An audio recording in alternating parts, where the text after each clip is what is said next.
Too fast, too curious. The case of the concurrent Quicksilvers. Since his creation by Jack Kirby and Stan Lee, Quicksilver has been a fairly important part of the Marvel Universe. The mutant speedster started as a member of Magneto's Brotherhood of Evil Mutants, then became one of the earliest members of the Avengers. Throughout the decades, he's married into the Inhumans, joined various X-teams, been a mentor to the Avengers Academy, and had his parentage retconned several times over. Due to some legal complications, he became the focal point between two rival movie studios. It's those complications that make his appearance in WandaVision such a huge deal. Back in the 90s, Marvel Comics was on the verge of bankruptcy. One way to get some money together was to sell the movie rights of its various characters to whatever studio was willing to pay. Not every movie got made, of course. There were instances of studios sitting on the rights and not doing anything for so long that they had to give them up. For instance, New Line Cinema had the rights to make a Venom movie, albeit one where they couldn't reference Spider-Man directly in any way. Sony actually pulled it off 20 years later. Studios would only have so much time to make a movie before the rights would revert back to Marvel. In the meantime, Marvel decided to get into the movie-making business themselves and kick off the MCU concept. Sony had the Spider-Man franchise and had just finished Sam Raimi's initial trilogy. Universal had a complicated hold on the Hulk that lent itself to a unique partnership with Marvel. Fox was able to make the X-Men a successful franchise, but had less success with 2 attempts at the Fantastic Four franchise. Essentially, the entire Marvel universe had to be categorized into different properties. A lot of these were pretty easy to organize. Doc Ock, clearly part of Spider-Man's corner and can only be used in Spider-Man movies. Doctor Doom, however, fights just about everyone, but at the end of the day is grouped with the Fantastic Four, therefore could only be handled by Fox.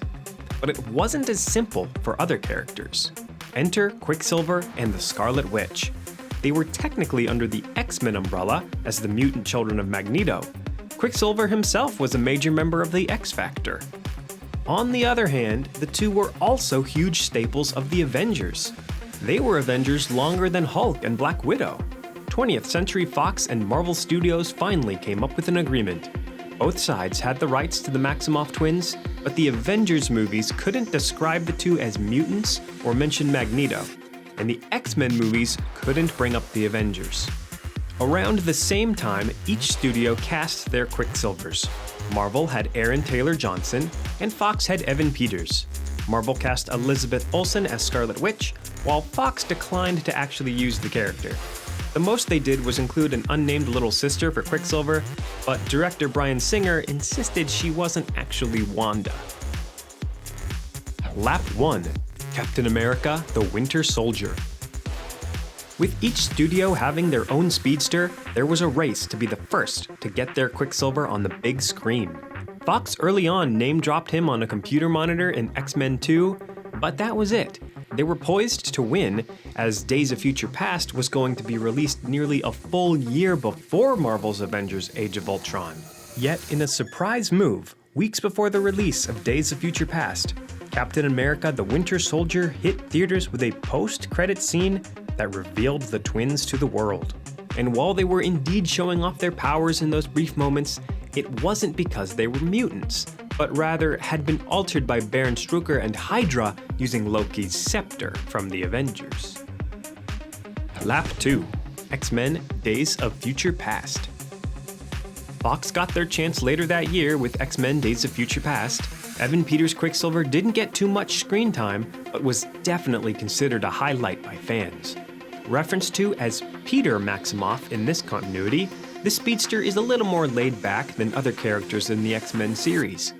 Not only does his power give him a feeling of casual superiority over others, but the unbelievability of it all makes him feel almost untouchable. He's recruited by Xavier, Wolverine, and Beast to break Magneto out of the Pentagon, which he does for the sake of the challenge. It's there that he shows his stuff in a slow-motion segment set to Jim Croce's Time in a Bottle. It's a fun moment in a film about dystopian genocide, and Peters makes Quicksilver really likable. He does make a remark to Magneto hinting that the master of magnetism is his father, but that's as far as it ever went. Lap 3. Avengers Age of Ultron.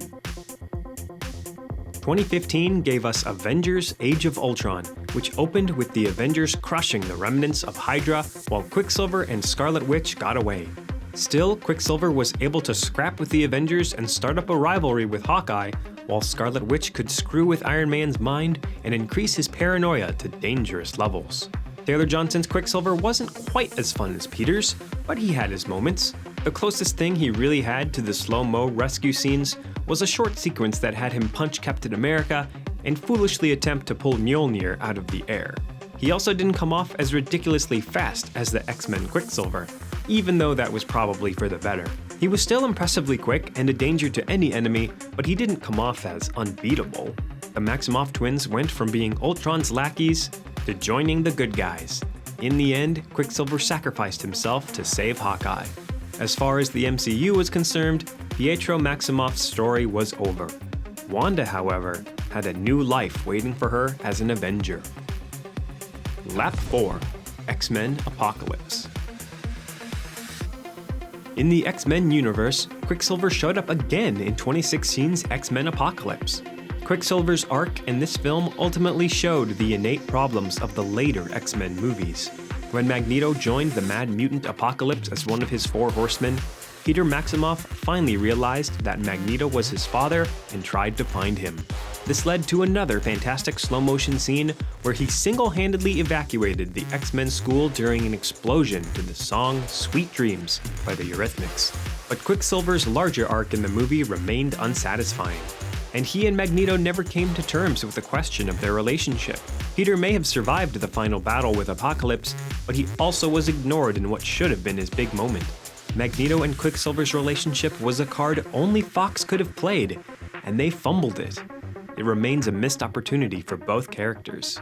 Funny enough, around this time, Marvel Comics was going the opposite direction and placed a narrative wedge between the characters when Scarlet Witch and Quicksilver discovered that Magneto wasn't actually their father after all. Though at the same time, it came across that Scarlet Witch may have altered reality to make that true. Regardless, it looked like Marvel was trying to go out of their way to sever Magneto from the twins' existence. Lap 5. Dark Phoenix. Outside of a hilarious cameo in Deadpool 2, the Fox version of Quicksilver next appeared in 2019's Dark Phoenix, the final film in the main X-Men franchise. Halfway into the movie, he makes a slow-motion run at Jean Grey, loses his footing, tumbles, and is forgotten about for the rest of the picture. His connection to Magneto, never mentioned. Lap 6. WandaVision. Back in the MCU, Pietro remained just a memory. One more trauma stacked upon trauma in the life of Wanda Maximoff. There was already the death of her parents and a horrible experimentation. Soon after, there was the trauma of the innocent blood on her hands, her incarceration, and her role in the death of Vision. It wasn't until the 3rd episode of WandaVision where Wanda even talked about her long-lost brother. Wanda could puppet Vision's android corpse and surround herself with people forced to be friendly to her, but the horrible loss of her brother was something she couldn't undo. Or was it something she refused to undo? While we still don't get the reasoning behind what's going on, the Evan Peters version of Quicksilver popped into Westview, New Jersey to see his long-lost sister, all while acting like Uncle Jesse from Full House. Will Peters' Quicksilver outright be a replacement for the disgruntled counterpart who died at Ultron's hand? Will the joke run its course and he'll be sent away where he came from? Will this be the big moment that instigates the existence of mutants in the greater Marvel Cinematic Universe, giving credence to the overused internet joke of Wanda screaming, "No! More mutants!" Or is this Quicksilver something or someone else entirely? Whatever it is, it's a special moment. The Evan Peters Quicksilver not only finally has a superpowered relative who seems to care about him, but as the first link to the X-Men in the MCU, big or small, we'll see, he finally gets the spotlight he deserves. Now let's see how long until Deadpool finally shows his scarred face.